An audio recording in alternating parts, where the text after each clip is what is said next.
why you lose your cool with your child's not listening, even though you know it's developmentally appropriate.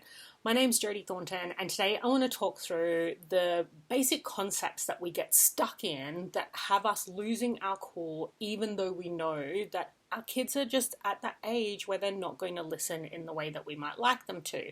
So the number one reason that this happens is actually because we're not truly seeing our child's perspective. So when you ask them to do something or you ask them not to do something and they don't listen, when we get angry, it's often because what we're seeing is that they're being unreasonable, they're being inconsiderate, they're being selfish. We're seeing all of this meaning that actually isn't what's happening. We might even see that they are like holding on to something small that is actually not that important.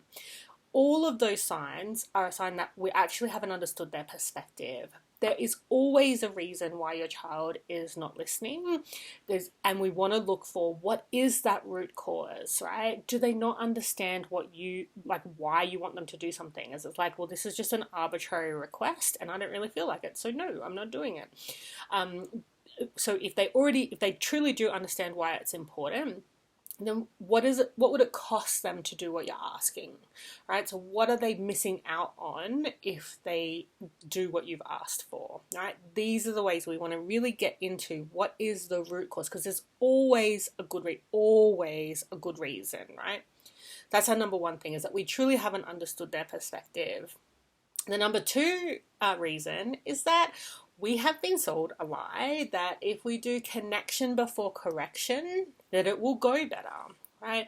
Now, there's an element of truth to this. If your child is feeling disconnected from you, they are more likely to not want to prioritize what's important to you. They are less likely to acquiesce. But our goal in getting our child to listen is actually not to get them to acquiesce.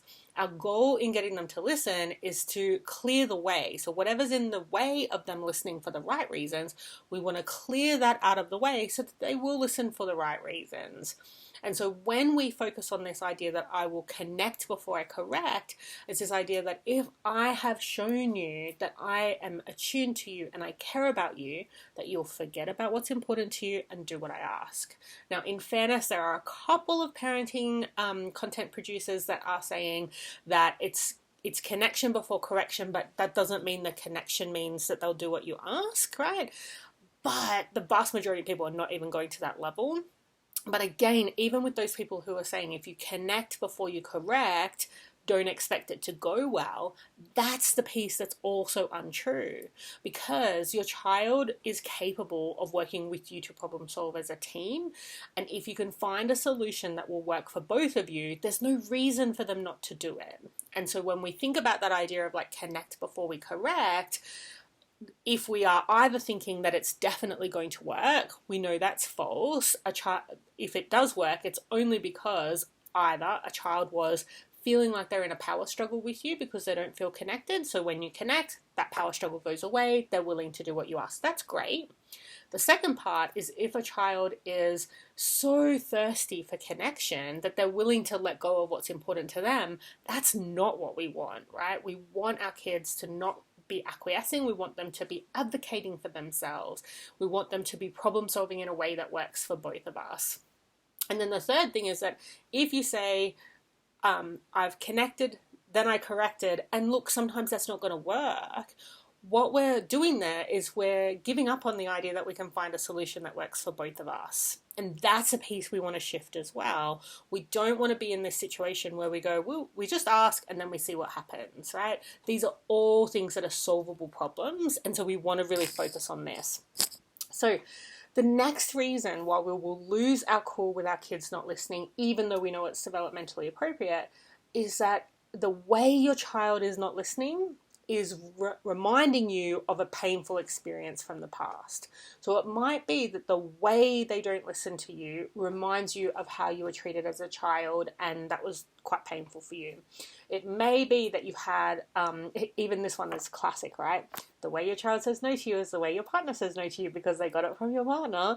And it's very upsetting because you have some unresolved issues with your partner, right? These things can actually make us lose our cool because our mind is associating our child's behavior with those other stimulus. And that's not actually what's going on here. Your relationship with your child is completely separate. And I know that it can be impacted. But if we look at what is actually going on here, your child's behavior is not related to those past experiences. And in that case, I find it's a whole lot easier if you focus instead of on unpacking the trigger, if you first look to truly understand your child's perspective, then your mind is not associating this behavior with that past experience. Your mind then associates this behavior with knowing, oh, when my child behaves like this, I know that it's most likely this need, and so therefore we can solve the problem and move on. If that doesn't work, then we want to look at how do we unpack that trigger, which might be therapy, it might be working with a coach like me, and it might just be about disconnecting and understanding that your child is not the same as the person who treated you that way in the past that is still painful for you. And then the last reason that we are losing our cool with our children's not listening, even though we know it's developmentally appropriate, is because we are in this position where we believe if we give enough, eventually they will give some. Right? So we're overgiving and overgiving and overgiving. We're acquiescing our own needs because we're like, children's needs are valid and important, so I'm going to prioritize them. That's lovely, but it doesn't require you to acquiesce your own needs. It requires you to get really skillful at creatively problem solving so that you can get your needs met as well as your child. And so if you're acquiescing and acquiescing and acquiescing, then when your child, you've been doing this all day, when your child doesn't listen over something so small and it's just like, oh, come on. It feels like, how much more can I give, right? It just feels like that really one-sided relationship. And again, that can be quite triggering because it might be something that we've experienced in the past. But even if it's not reminiscent of a previous relationship, this idea that it's never going to be enough for you, no matter how much energy, no matter how much I agree to do things your way, it's never going to be enough for you to just get in the car or to just get your shoes on. And again, that's one where we want to look for, there's actually two pieces to this one. So number one is developing our own awareness of our own needs so that we can get more creative with problem solving. But the second thing here is that with our children's needs, we often see very few solutions. So if we've identified what the underlying need is for our kids, we often think that, well, that means I need to X or I need to Y. We've got like very limited options for problem solving. But when we really understand what the root cause of the need is, it opens up a lot more options. And so once you're finding that for both your needs and your child's needs, that there are a lot of options, we will be able to find something that works for both you and your child. And so ultimately, no matter which one of these is happening for you, if you're losing your cool when your child's not listening, I don't want you to just suffer through that. There's a lot of, it's almost like gold star wearing in the parenting communities of like, it's so wonderful that I'm able to manage my temper even though my child's behavior is triggering because I know it's important for them. And that ultimately is getting in, like, it's missing an opportunity here, is that if we get more skillful at problem solving when your child is not listening, it makes things easier for you and for them. It means we spend less time in the power struggles and more time doing deeply connecting things, more time helping your child build relationship skills so that they can have closer relationships with other people. There's so much that we miss out on when we just wear a badge of honor of like, I can keep my cool, or I can keep my cool most of the time when my child is not listening. And I'd say this is especially true when we have strong-willed children.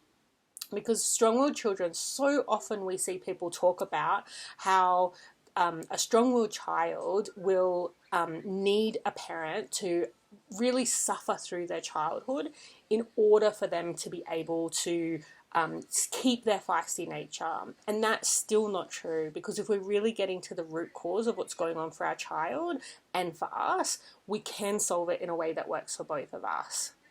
Now, if you'd like a step-by-step approach to being able to identify what's going on for your child, find the solutions, and to keep your cool while you're working through that process, you can grab my webinar, Getting Strong-Willed Kids to Listen. The link is jodithornton.com/listen. Thanks so much for watching.